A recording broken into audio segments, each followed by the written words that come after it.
Titanic, the unsinkable ship. Hello, and welcome to the deep dive. Today, we're going to explore a really famous story. It's about a huge ship you probably know, the RMS Titanic. Ah, yes, the Well, Titanic. people know it, right? The ship they called Unsinkable, but then, well, very sadly, it sank. That's right.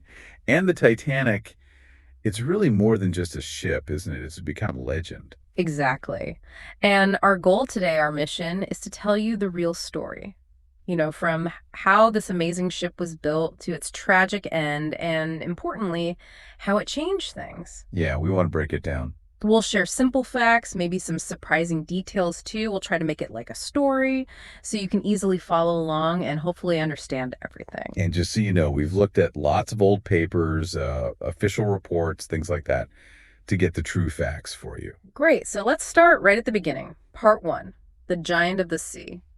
Let's talk about the Titanic itself. What made it so, well, special? Well, the Titanic was truly amazing for its time. It was built in Belfast, that's in Northern Ireland, by a company called Harland and Wolff. And building it took a long time, over 2 years actually. 2 years. Wow. Yeah, from about March 1909 right up to April 1912. That is a long time. And it was huge, wasn't it? Like really big. Oh, absolutely. It was the biggest ship in the whole world back then. Mm-hmm. Try to picture this. 269 meters long. That's, 882 feet. Wow. And 28 meters wide, so about 92 feet. And it had 10 decks, 10 floors high. 10 decks. It really does sound like a floating city. What kind of things did it have inside for the It passengers? was incredibly fancy. It had, believe it or not, a swimming pool. A swimming pool on a ship back then? Yes, the first ever on a ship. Yeah. It also had squash courts, for sports, Mm-hmm. and Turkish baths, a gymnasium, a barber shop, libraries, Yeah. and some really lovely restaurants. So it was like a super luxurious hotel, but one that traveled across the ocean. Exactly that. The first class areas especially, they look just like grand hotels. Different fancy styles like Empire style, Louis XV, very elegant. But here's something interesting. Even the third class cabins, they were actually much better than on other ships at the time. Really? How so? Well, they weren't just these big open rooms like dormitories. Families and single travelers, they had their own private cabins. That was a pretty big deal, a real improvement. That is interesting. Okay, now about that word unsinkable, where did that come from? Was it really called that? Well, that's a good question. The builders, Harland and Wolff, they described it as practically unsinkable. Practically. Okay, so not quite. Right. It was a very bold claim, practically unsinkable. But then over time, the public, the press, and later on movies, they sort of shortened it. It just became unsinkable. I see. So the legend grew a bit bigger than the original claim. Exactly. It made the idea even stronger than maybe it was meant to be. And what does the RMS part mean? RMS Titanic. RMS stands for Royal Mail Ship. Royal Mail, like letters. Yes, exactly. It means the ship was officially contracted to carry mail, letters, and parcels for the British Royal Mail Service. There were actually 5 postal clerks working down below deck, Wow. sorting mail during the voyage. Apparently, they could handle up to 60,000 items every single day. 60,000. That's incredible. Okay, so let's move on to its journey. Part 2. The maiden journey of dreams. This was its first trip, and sadly, its only trip. Where did it start? Who was on it? Right. So the Titanic set sail from Southampton in England. That was on April 10th, 1912. Okay. Then it made a couple of stops to pick up more passengers. First stop was Cherbourg in France. Then Queenstown in Ireland, which is now called Cobb. And the destination was New York City, right? The Oh. classic transatlantic route. That's the one. Headed for New York City, USA. And how many people were actually making this journey? There were about 2,200 people on board. It was a real mix. You had some very, very wealthy people, families traveling together, and also a large number of immigrants, people from all over Europe hoping for a new start, a better life in America.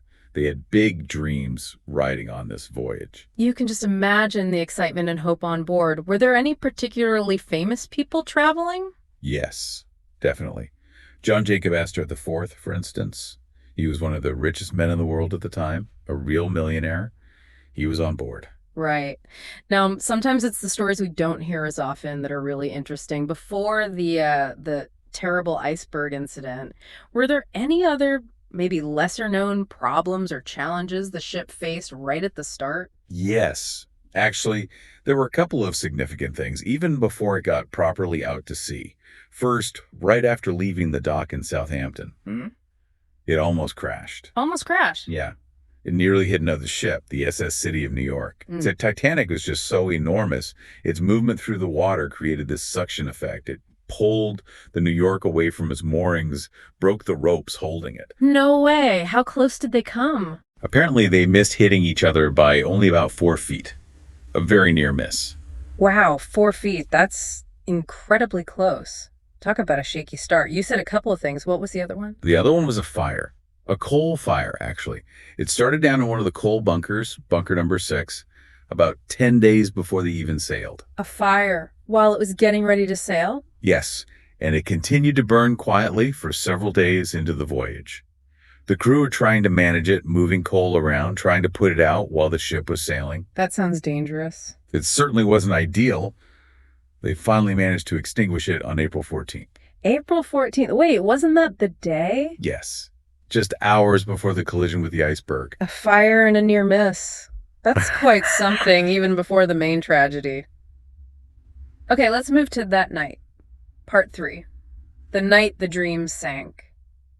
This is the part everyone knows, but maybe not all the details. What happened, and why was the loss of life so catastrophic? It's definitely the most heartbreaking part of the story. So other ships in the area, they had actually sent radio messages earlier that day warning about icebergs. They sent warnings. Yes, several warnings. But the Titanic, well, it kept going very fast. Around 21 knots, that's about 24 miles per hour. Why so fast if there were warnings about ice? That's a really good question.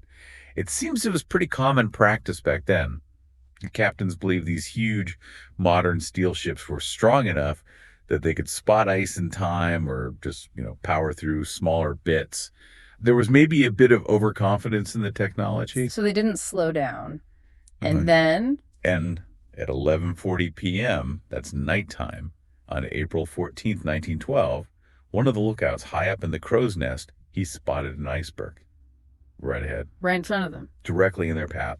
They tried to turn the ship sharply, reverse the engines, but it was just too big, too fast, and too close. It was too late. So it hit the iceberg. Did it tear a huge hole, like in the movies? That's what many people think. But the investigation and later studies of the wreck suggest it wasn't one massive gash. Instead, the iceberg scraped along the ship's right side, the starboard side, below the waterline. It seems it buckled the hull plates, popped rivets, and created a series of smaller holes or breaches along about 300 feet. So not one big hole, but several smaller ones letting water in. Exactly. And that leads to the design aspect. The ship had 16 watertight compartments. It was designed so that it could actually stay afloat even if the first 4 of these compartments flooded completely. 4. Okay, that sounds pretty safe. It was advanced for its time. But the damage from the iceberg wasn't just in 4 compartments. Water started pouring into the first 6 compartments. 6, so more than it was designed to handle. Precisely. Once more than 4 flooded, the weight of the water in the bow pulled the front of the ship down, and then the water could spill over the tops of the watertight walls into the next compartment, and then the next. Like an ice cube tray tipping over. There was no way to stop it. The ship was doomed. That makes sense, sadly. Which brings us to maybe the most critical issue. The lifeboats. We always hear there weren't enough. That's absolutely true, and it's really one of the most shocking parts of the tragedy. The Titanic only carried 20 lifeboats. Only 20 for 2,200 people. Yes. Those 20 boats, all together, could hold maybe 1,178 people. So roughly half the people on board, maybe a little more than half. But why? Why so few? Didn't they have rules? The rules back then were based on the ship's weight, its tonnage, not the number of passengers. And the rules were quite old. They hadn't caught up with these huge new ships carrying thousands of people. Yeah. So technically, the Titanic actually had more lifeboats than the law required at the time. More than required, but still nowhere near enough. That's hard to believe. It was a terrible, terrible miscalculation based on outdated regulations. And again, that assumption that such a ship just wouldn't sink like this. So, with only enough boats for about half the people, the evacuation must have been chaotic. Extremely chaotic and confused. Initially, many people didn't realize the danger. They didn't want to leave the big, brightly lit, seemingly safe ship to get into a small, open boat being lowered into the freezing dark ocean. I can understand that hesitation. Absolutely. So, partly because of that, and partly due to disorganization, some of the first lifeboats were launched only half full, or even less. There was the women and children first rule, which was generally followed, but the whole process was slow and inefficient in the beginning. What happened as the ship was actually sinking, those final moments? It was terrifying. The front, the bow, dipped lower and lower into the water. As it went down, the back, the stern, rose higher and higher out of the water.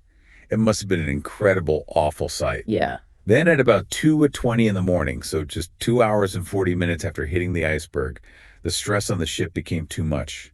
It broke in two between the third and fourth funnels. It broke apart. Yes. The bow section sank first, and the stern section kind of leveled out for a moment before filling with water and sinking vertically, plunging down into the depths.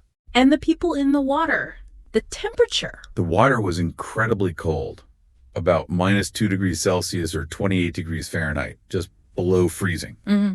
Most people who ended up in the water would have died very quickly from hypothermia within minutes, probably. A truly horrifying end. Was there any rescue that night? Yes, thankfully. Hmm. Another ship, the RMS Carpathia, had heard the Titanic's distress call sent by radio. Its captain turned the ship around immediately and raced towards the Titanic's reported position, dodging icebergs themselves. How long did it take them to get there? They arrived around 4 a.m., about an hour and a half after the Titanic had fully sunk. They started picking up the survivors from the lifeboats. But by then, of course, it was too late for anyone in the water. Over 1,500 people died. Over 1,500 lives lost. It's just staggering. Now, there's often talk about another ship, the SS Californian. What's the story there? Ah, the Californian. That's a really controversial part of the story. This ship was actually much, much closer to the Titanic that night. Probably stopped nearby because of the ice. Closer than the Carpathia. Yes, much closer. But its radio operator had shut down his radio for the night, partly because the Titanic's operator had earlier told him basically to get off the air because he was interfering with Titanic's commercial messages. Oh, wow. And the crew on the Californian saw rockets being fired by a ship in the distance, which was the Titanic firing distress signals. But they didn't interpret them correctly. They thought maybe they were just company signals between ships. They didn't realize it was a ship in desperate trouble. So they didn't go to help. Not until much later, when they learned what happened. They only arrived on the scene after the Carpathia had already rescued all the survivors from the lifeboats. It remains a huge point of debate. What if the Californian had acted sooner? Could more lives have been saved? It's one of history's big, sad what-ifs. It truly is sobering to think about those what-ifs, the chain of events. But, out of such a terrible tragedy, sometimes comes meaningful change. Let's talk about that. Part 4. A legacy of change and remembrance. How did the world react? What changed because of the Titanic? The reaction was immediate and immense. Shock, grief, anger, all around the world. People couldn't believe this magnificent, unsinkable ship was gone, and so many had died. There were official inquiries, investigations in both Britain and the U.S. And these investigations led to actual changes. Absolutely. Major changes to maritime safety laws. And what's really fascinating, as you said, is that many of these rules born from the Titanic disaster are still fundamental to sea safety today. Like what? Can you give us some examples? Sure. Well, the most obvious one. Ships must carry enough lifeboats for every single person on board, not based on tonnage, based on people. That was a direct result. Okay, that makes perfect sense. What else? Lifeboat drills. Ships now have to practice loading and launching lifeboats so crews and passengers know what to do in an emergency. Also, radio communication became mandatory 24 hours a day on passenger ships. No more shutting off the radio at night. Right, so distress calls wouldn't be missed like with the Californian. Exactly. Yeah. And another one, red distress rockets fired at sea now universally mean help needed. No more confusion about company signals. Those all seem like really crucial safety improvements. Anything else major? Yes, a very big one. The creation of the International Ice Patrol. The Ice Patrol. Yes. Funded by maritime nations, operated by the U.S. Coast Guard. Their job is specifically to monitor the North Atlantic shipping lanes for icebergs during the danger season and warn ships. It was established in 1913, the year after Titanic sank. And has it been effective? Incredibly effective. Since the Ice Patrol began its work, not a single ship that has heeded its warnings has collided with an ice coin in the patrol area. Yeah. It's a powerful living legacy of the disaster. That really is a positive outcome from such a dark event. Now, the ship itself lay hidden for decades, didn't it? It did. For over 70 years, people searched for the wreck of the Titanic, but the North Atlantic is vast and incredibly deep. Finally, on September 1st, 1985, a joint French-American expedition led by Dr. Robert Ballard found it. 1985, I remember that being huge news. How deep down was it? About 3,800 meters. Yeah. Or roughly 12,500 feet down, just incredibly deep. And their discovery confirmed something important. What was that? That the ship had indeed broken into two main pieces. The bow section and the stern section were lying on the seabed about a third of a mile apart. So that detail about it breaking up as it sank was correct. What does the wreck site look like now, after all this time underwater? Well, the bow is still quite recognizable, though deteriorating. The stern section is much more damaged, almost mangled, likely from the impact with the seabed. And scattered all around them is a huge debris field. Debris, like things from the ship. Yes, thousands and thousands of items. Dishes, furniture fragments, floor tiles, machinery, personal belongings like shoes, bags. It's quite eerie. But organic materials like wood, cloth, and human remains have mostly disappeared over the century, consumed by deep-sea organisms or dissolved. Just the inorganic things left behind. Has technology allowed us to learn even more recently? Yes, definitely. In 2022, a company called Magellan Ltd. Created an amazing digital twin of the entire wreck site. They used remotely operated vehicles to take over 715,000 high-resolution 3D images. Wow, a complete 3D map. Exactly. It allows researchers to study the wreck in incredible detail without disturbing it. And just this year, in July 2024, another expedition used a new kind of technology, like a super-sensitive metal detector, to map metal objects even if they're buried under the sediment on the seabed. So yes, we're still learning new things. That's fascinating. Technology keeps uncovering more. And of course, beyond the physical wreck, the Titanic story itself is just massive in our culture, isn't it? Oh, absolutely massive. Countless books, documentaries, museum exhibits, and of course, movies. James Cameron's 1997 film Titanic became one of the biggest movies of all time. It brought the story, both the history and the human drama, to a whole new generation. It really did. And the place where it all started, Belfast. Belfast has really embraced its connection to the ship. They built a huge state-of-the-art visitor attraction called Titanic Belfast, right where the ship was designed and built. It tells the story not just of the sinking, but of the city, the workers, the engineering. It's become a symbol of pride, in a way. Well, this has been quite the journey we've taken today, from this incredible feat of engineering, this giant of the sea, to a symbol of tragedy, but also, importantly, a symbol of human lessons learned.